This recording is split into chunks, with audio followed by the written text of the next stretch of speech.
my friends, this is Elena sailing in Tampa, and today we are going to talk about flood zones in Florida, because flooding is #1 national disaster in the United States. And even homes not near water are still susceptible to flooding.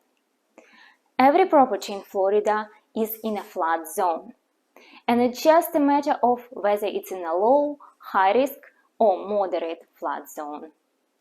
And if you're financing your house, federal law requires you to purchase a flood insurance if you have a federal-backed mortgage and reside in a high-risk flood area, which may cost you thousands and thousands of dollars.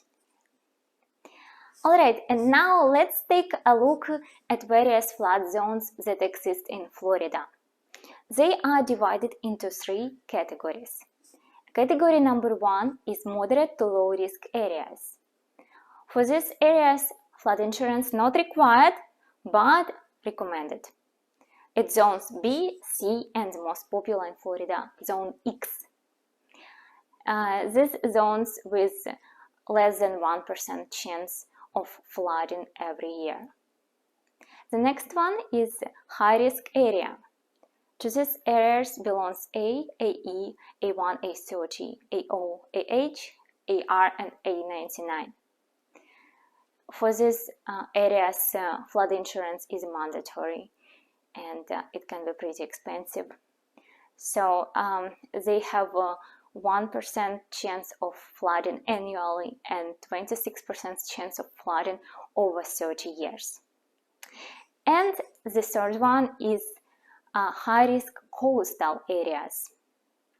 It's zones V, VE, V1, V30. These zones, they have 1 or greater chance of flooding every year, and also they are subject to additional hazard of storm waves. Also, they have 26% chance of flooding over 30 years. More risk, more money you need to pay for the insurance. And if you still decided to buy a house in a high-risk flood zone, try to get elevation certificate, which may reduce your flood insurance payments. Also, you should be aware that flood zones can change over the time, so it's very important to have up-to-date information. I strongly recommend to know your flood zone when you buy a house, in order to avoid unexpected insurance payments.